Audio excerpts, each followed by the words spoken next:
अस्सलाम वालेकुम नाज़रीन कशर खबरनामे हेत छुस बह साहिल अमीन तुहंदिस खदमतस मज हाजिर तो पेश खबरन हुंद तफसील। उत्तर प्रदेश मज यति यिन वालेन असम्बली इंतखाबन हवाले सियासी जमातों तरफ वोटर पानस कुन फिरनस कोशिश जारी तत भारतीय जनता पार्टी तरफ मुनक़द अकिस तकरीब दौरान पार्टी लीडर राजनाथ सिंह दफा 377 जिक्र करान वोटरन पे जोर दितमुत तिम गसन यिन वालेन असम्बली इंतखाबातन दौरान भारतीय जनता पार्टी हिंदन उम्मीदवार हिंदिस हकस में पन्ने वोटुक इस्तेमाल करें। आपको मैं याद दिलाना चाहता हूं, जब हम भारतीय जनसंघ के रूप में काम कर रहे थे, डॉक्टर श्यामा प्रसाद मुखर्जी 1951 हमारे भारतीय जनसंघ के अध्यक्ष हुआ करते थे। उस समय उन्होंने 51 के चुनाव में एक घोषणा पत्र जारी किया था और उसमें कहा था, जिस दिन हमको भारत की संसद में स्पष्ट बहुमत मिल जाएगा तो जम्मू कश्मीर, जिसे धारा 370 के तहत विशेष दर्जा प्राप्त है, उस धारा 370 को हम समाप्त कर देंगे और जम्मू कश्मीर का दर्जा वही होगा जो हिंदुस्तान के अन्य राज्यों का दर्जा है। मेरे बहनों भाइयों, आपने देखा संसद में जब आप लोगों ने हम लोगों को बहुमत दे दिया तो डंके की चोट पर चुटकी बजाकर हम लोगों ने धारा 370 को समाप्त कर दिया। पाकिस्तान की हालत कैसी हो गई थी, कैसी पतली हो गई थी, त्राहिमाम त्राहिमाम त्राहिमाम कर रहा था। यानी हम लोगों ने जो 1951 में कहा था, अवसर मिलने पर उसे पूरा किया है।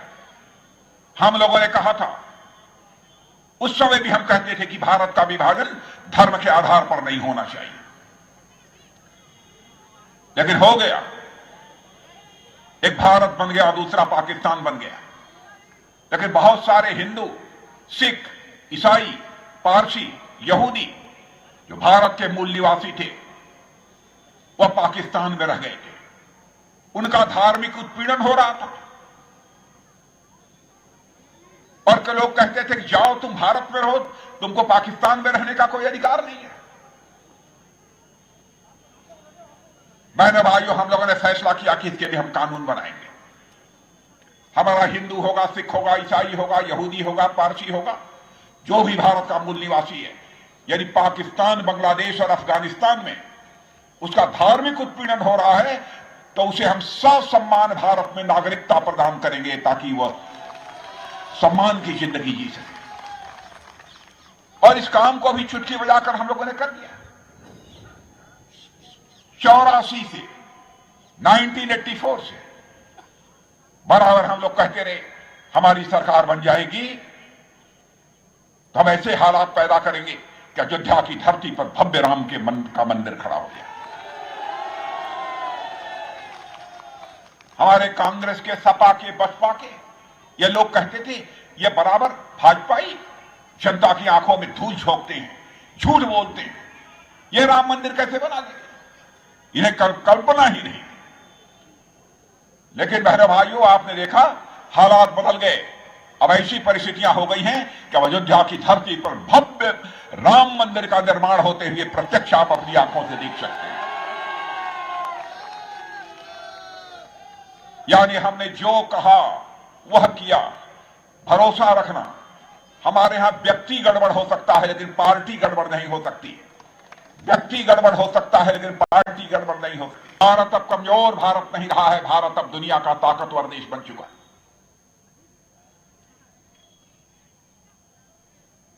लेकिन मुझे दुख होता है, राहुल गांधी संसद में खड़े होकर देश की जनता को गुमराह करते हैं।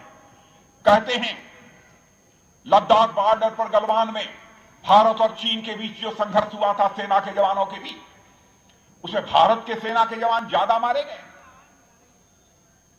और चीन के बहुत कम मारे गए।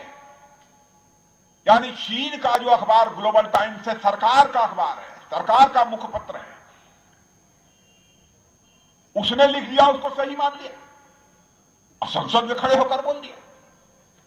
मैं राहुल गांधी से पूछना चाहता हूं, परसों ही ऑस्ट्रेलिया के एक समाचार पत्र क्लैक्सन ने लिखा है और उस पत्रकार ने कहा है कि मैं गहराई तक, तह तक जाकर जो मैंने खोजबीन की है, मैं इस नतीजे पर पहुंचा हूं कि भारत के सेना के जवानों ने अपने शौर्य पराक्रम का परिचय दिया है और चीन के 38 से लेकर 50 सेना के जवान मारे गए हैं। बहनों भाइयों, सीना ठोकना चाहिए हम लोगों को, कितने गौरव की बात।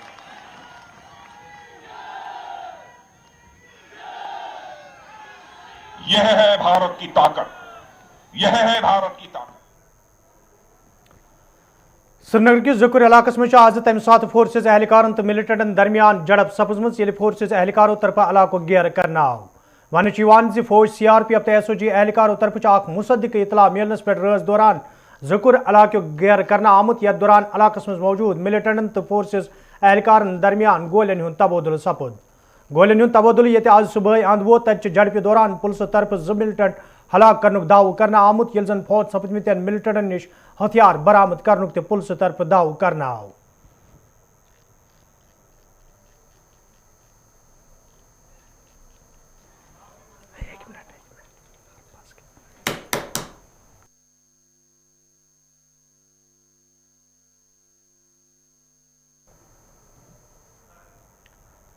जम्मू कश्मीर में ये कोरोना मामलों में इजाफ सपदन पत इंतजामिया तरफ हफ्तवार लॉकडाउन अमल मज अन्न फैसले निन आमुत। तत आज दोयमि दह जोम सोबत सान वादी मज अमे लॉकडाउन असर वुचन आमुत।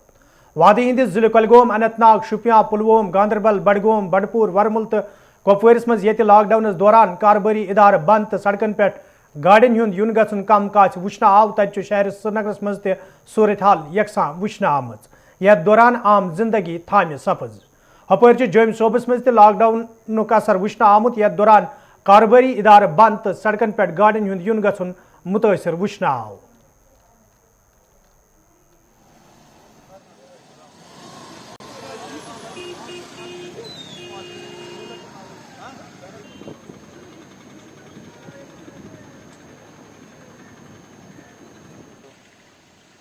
आप देखिए जम्मू खुला है।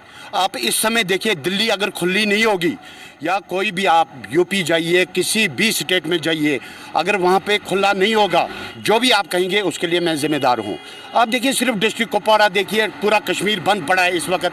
लोग पिछले कई सालों से सफ़र कर रहे हैं। अच्छा, बैंक लोन्स लिए हैं लोगों ने, यहाँ तक कि इवन आप देखिए कि भीख मांगने पे लोग आप पहुँचे हैं। आप देखिए ये अच्छी बात नहीं है।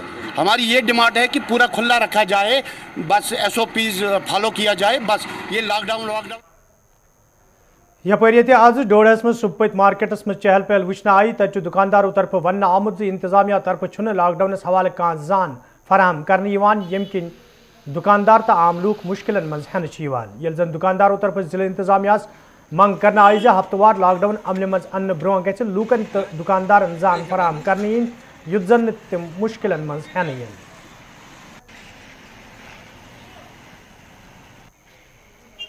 हाँ, पिछले हफ्ते तक तो लॉकडाउन का ऑर्डर हुआ था बाज़ाब्ता तौर पर, लेकिन बाद में जम्मू में और कहीं और डिस्ट्रिक्टों में भी विड्रॉ हो गया। तो यहाँ पर भी कन्फ्यूजन थी, फ्राइडे का कैंसिल कर दिया, लेकिन आज भी कन्फ्यूजन ही थी कि ये लॉकडाउन नहीं है। लेकिन अचानक आकर दुकानदारों डिस्टर्ब हो जाते हैं, ये भी ठीक बात नहीं है। तो इनको भी बेचारों को कहीं दूर से आते हैं, कहीं से आते हैं, तो बड़ी डिस्टर्बेंस हो जाती है। बाज़ाब्ता तौर पर ऑर्डर होना चाहिए और शाम को ही एडवांस में इनको बताना चाहिए कि भाई कल लॉकडाउन है, तो ताकि ये लोग आएंगे नहीं दूर से। इस तरह डिस्टर्ब करना मेरे ख्याल में ठीक नहीं है। एडमिनिस्ट्रेशन को भी सोच समझ कर इस स्टेप्स उठाने चाहिए। महराज खालिद भांडे है, मैं एक शॉपकीपर हूँ।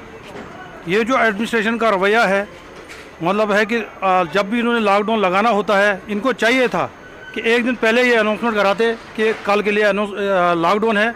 लेकिन ये अचानक से आज शनिवार को 1 बजे आते हैं और दुकानें बंद कराते हैं, जिससे यही एक तासुर जाता है, लोगों में तासुर गलत जाता है, लोगों में दहशत एक पड़ती है कि सुबह खुला था तो 1 बजे बंद हो रहा है। हम एडमिनिस्ट्रेशन से अपील करते हैं, गुजारिश करते हैं कि अगर आपने लॉकडाउन लगाना है तो मेहरबानी 1 दिन पहले हमें सबको इतला दी जाए कि कल से आपका बंद है। जब लॉकडाउन लगा, पूरे जितने भी दुकानदार कम्युनिटी जितनी भी है, सब ने पूरा पालन किया, जो SOPs हैं उन पे पालन करते हैं। जब बोला बंद करने को, हमने बंद किए हैं दुकान। लेकिन ये जो एक अचानक से एक माहौल बनाते हैं, ये डर का माहौल बनता है। अगर सुबह से आपने अनाउंसमेंट नहीं की, आपकी टीम बाज़ार में नहीं निकली, 1 बजे अचानक से निकलती है और दुकानें बंद कराती हैं। ये तो एक हरासमेंट है। कितनी हर जगह हम जो दुकानदार हैं पिसे जाते हैं, पहले ही देखते हैं कोविड की वजह से कोई मार्केट में काम नहीं है, ऊपर से अब क्या 1 बजे आप 2-3 घंटे हमने और काम करना था, और क्या करना था। इन्होंने एक क्या कहते हैं हरासमेंट का माहौल बनाया हुआ है एडमिनिस्ट्रेशन ने। ठीक है, हम आपके साथ हैं, आपने जब जब बोला हमने अपनी दुकानें बंद की, लेकिन आपका ये जो तरीका है, शनिवार को आपका लॉकडाउन अगर है तो वो सुबह से ही होना चाहिए लॉकडाउन। आपकी टीम फ्राइडे को ही निकलनी चाहिए, शाम को अनाउंसमेंट होनी चाहिए कि हाँ जी कल बंद है, हम नहीं आएंगे। हम यहाँ से बहुत सारे जो दुकानदार हजरात हैं वो नॉन लोकल से हैं, दूर से आते हैं, बाहर से आते हैं इधर काम के लिए, वो भी आ गए हैं, दरबदर हैं। अब क्या करेंगे, वो भी किधर जाएंगे। अपील यही है, मेरी एडमिनिस्ट्रेशन से अपील यही है कि जब जब आपने लॉकडाउन किया हमने आपका भरपूर साथ दिया, बिल्कुल हम आपके साथ हैं, लेकिन जब भी आपने लॉकडाउन करना है, आज का लॉकडाउन अगर शनिवार का था तो फ्राइडे को आपने अनाउंसमेंट करनी थी कि हाँ जी कल बंद रहेगा या परसों बंद रहेगा, तो हम उसी हिसाब से घरों से नहीं आते। हमारी यही अपील है कि जब भी आपने लॉकडाउन लगाना है 1 दिन पहले अनाउंसमेंट करें, ताकि हम भी थोड़ा अवेयर हो जाए। असल में रात को जो भी दुकानदार हमसे मिल रहा था तो बहुत से लोग बोल रहे थे कि कल खुला है, कल बंद नहीं है, लेकिन बदकिस्मती ये है कि ये गवर्नमेंट एडमिनिस्ट्रेशन का फेलियर है। क्योंकि अगर लोगों में एक माहौल बना था कि कल खुला रहेगा, तो ये एजेंसी कहाँ थी कि सुबह 8 बजे जो दुकान खोलने का टाइम होता है उस वक्त गवर्नमेंट एडमिनिस्ट्रेशन के लोग होने चाहिए थे कि जो आज बंद हैं उन दुकानदारों को खोलने नहीं देना चाहिए था। अब 1 बज गया है, 1 बजे के बाद एडमिनिस्ट्रेशन आती है और दुकानदारों को दुकानें बंद करा रही है। हम कोविड के खिलाफ नहीं है, हम एडमिनिस्ट्रेशन के खिलाफ नहीं है, लेकिन एडमिनिस्ट्रेशन का जो तरीक़ाकार है वो ठीक नहीं है। इससे लोगों में देखें, आप देखो एक हड़कंप मच गया दुकानदारों। जनाब मैं भी नहीं आया था आज तो बंद था हमारा, लेकिन शाम को कोई ऐलान नहीं हुआ, कुछ नहीं हुआ, लेकिन मैं कुछ काम से आया था, मैंने भी 11:30 बजे मेरी शॉप भी मैंने खोली। जब मैंने पूरा बाजार खुला देखा तो मैंने भी दुकान खोल दी। यही कम से कम अगर लॉकडाउन हटा दिया गया है तो कम से कम दुकानदारों को पता चलना चाहिए, ताकि लोग बड़े दूर दूर से आते हैं। आपको पता है ये हिली एरिया है, यहाँ बड़े दूर दराज से लोग आते हैं। हमने दुकान खोली लेकिन कोई लोग नहीं, कोई रश नहीं, आप देख रहे हो लोगों को काफ़ी दूर से आना पड़ता है। हम यही मजिस्ट्रेट से रिक्वेस्ट करते हैं कि कम से कम अगर लॉकडाउन हटा दिया गया तो कम से कम कोई अपडेट दिया करो, कुछ ऐलान किया करो, ताकि लोग जो आएंगे हम दुकान खोलेंगे तो, वरना हमारी दुकान खोलने का कोई फ़ायदा नहीं है। हदबंदी कमीशन तरफ ये मेंबरन अबूरी रिपोर्ट फराहम करना आव, तत जम्मू कश्मीर मज ये अबूरी रिपोर्ट ब्रोह कुन यन पत सियासी गरमाहट वुचन आमज। येल जन भारतीय जनता पार्टी हिंदो लीडरों तरफ वन आव ज यह सही कदम यम से जम्मू कश्मीर हिंदन लोकन राहत वाते। उन्होंने यहाँ कॉन्स्टिट्यूंसी बनाई थी, उन्होंने अपने लिए बनाई थी वो कॉन्स्टिट्यूंसी, लेकिन आज जो डिलिमिटेशन रिपोर्ट आई है उसमें एज पटवारी हल्का उसको बेस बनाया गया है और उस हिसाब से आज जो नई हदबंदी है उसको की गई है। कुछ ऐसे इलाके और मैक्सिमम जो देखा गया था कि कहीं पटवारी हल्का का आधा हिस्सा किसी तहसील में आता था और आधा हिस्सा किसी तहसील हिस्से में, आज पटवारी हल्का को ही बेस बनाकर कॉन्स्टिट्यूंसी विद इन कॉन्स्टिट्यूंसी रखी गई। जो हमारी नदियां हैं, जो हमारे पहाड़ है, जो दरिया है, उनको बेस बनाकर बाउंड्रियां तय की गई है। और आज की जो डिलिमिटेशन है वो पूरा मैथमेटिकली और साइंटिफिकली की गई है और किसी के साथ नाइंसाफी की गई नहीं। आज प्रॉपर तरीके से इस डिलिमिटेशन में कश्मीर के लिए, जम्मू कश्मीर के लिए इंसाफ किया गया है। अब जो पिछली पार्टियां थे, जब उस वक्त डिलिमिटेशन हुई थी, उसका कॉन्स्टिट्यूंसी का आधा हिस्सा किसी डिस्ट्रिक्ट में हुआ करता था, आधा हिस्सा किसी डिस्ट्रिक्ट में हुआ करता था, तहसील का आधा हिस्सा पता नहीं पुलिस स्टेशन तहसील के बाहर हुआ करता था, वो अब ऐसा नहीं। अब कॉन्स्टिट्यूंसी विद इन कॉन्स्टिट्यूंसी जो होती है वो उसी डिस्ट्रिक्ट की होगी, आधा हिस्सा कहीं और आपको दिखेगा नहीं, आधा हिस्सा कहीं नहीं होगा। और जो पटवारी हल्का को बेस बनाया गया है इस डिलिमिटेशन में, वो सबसे अच्छी बात है। उस तरीके से कॉन्स्टिट्यूंसी एक तो विद इन से कॉन्स्टिट्यूंसी आएंगे और जितनी भी पटवारी हल्का है वो उसी तहसील में आएंगे जिस तहसील के साथ वो ताल्लुक रखते हैं। ये नहीं होगा कि पटवारी हल्का का आधा हिस्सा किसी और तहसील में आएगा और किसी और तहसील में।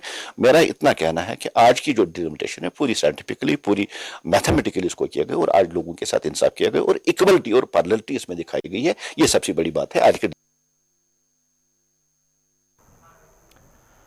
यपर नेशनल कॉन्फ्रेंस पार्टी हिंदो लीडरों तरफ वन आमुद अबूरी रिपोर्ट ब्रोह कुन इन सह साफ सपदमुत कमेटी तरफ अकिस मखसूस पार्टी फायदे वातनाने बापत रिपोर्ट तैयार करने कराऊंगा कि जो कल working paper, draft working paper हमारे एमपीज़ को सबमिट किया गया, जिसमें हमारे 3 एमपीज़ हैं, कल 7 बजे शाम को उनको दिया गया और प्रिलिमिनरी तरीके में जो उस पे असेसमेंट हुई और उसके तहत आज नेशनल कॉन्फ्रेंस उस प्रपोजल को समरली कंप्लीटली रिजेक्ट करती है, बिकॉज वो प्रपोजल इस तरीके से बनाया गया है कि जो हमारा प्रायर जो हमने फर्स्ट वर्किंग पेपर पे हमारे रिकमेंडेशंस थे वो एक्सेप्ट नहीं हुए हैं, वो एक्नॉलेज भी नहीं हुए हैं।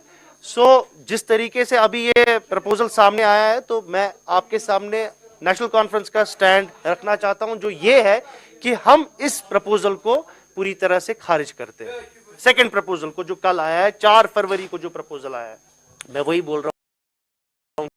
इस पे जो अभी नेशनल कॉन्फ्रेंस का स्टैंड मैंने आपके सामने रखा, जो ये है कि ये सारा जो ड्राफ्ट वर्किंग पेपर आया है उसमें जितनी भी डिटेल्स हैं, जो डिटेल्स होगी उसके 2-3 दिन में हम पूरा डिटेल्ड रिस्पॉन्स आपके सामने रखेंगे।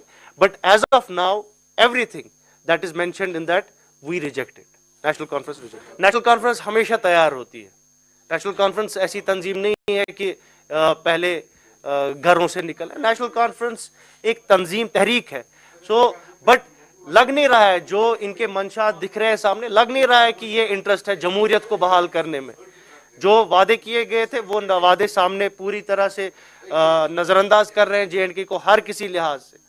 तो देखते हैं अब क्या होता है। मैं इसका बस एक ही जवाब दूंगा, मैन प्रपोजेस गॉड डिस्पोजेस। तो आप अक्लमंद है, चाहे कोई भी कुछ करे, बट जो अल्लाह ताला को करना होता है उसको कोई रिजेक्ट नहीं कर सकता। यपर PDP तरफ मायूसी इंतजार करान वन आमद जम्मू कश्मीर हुंद खसूसी दर्ज खत्म करने पत लूक इलाकई बुनियादन पे तकसीम करने बापत साजिश बदस्तूर जारी। देखिए, हमारा स्टैंड डे 1 से एक ही है कि ये यहाँ डेमोग्राफी चेंज करना चाहते हैं। ये उसी की एक कड़ी है। सबसे पहले ये कोशिश करेंगे कि पॉलिटिकल डेमोग्राफी चेंज हो, फिर एडमिनिस्ट्रेटिव डेमोग्राफी को हम देखेंगे कि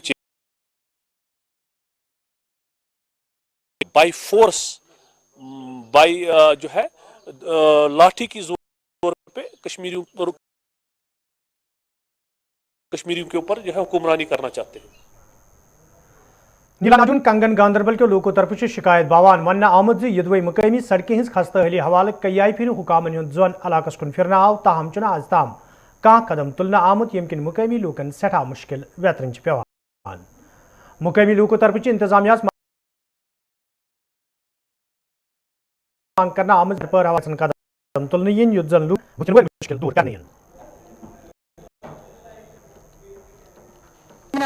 मिला रोजान वत स्कूल पर दब लगान हेकान वत पर पकान वत मुश्किल पस खानदर कह मानानी पोथर कत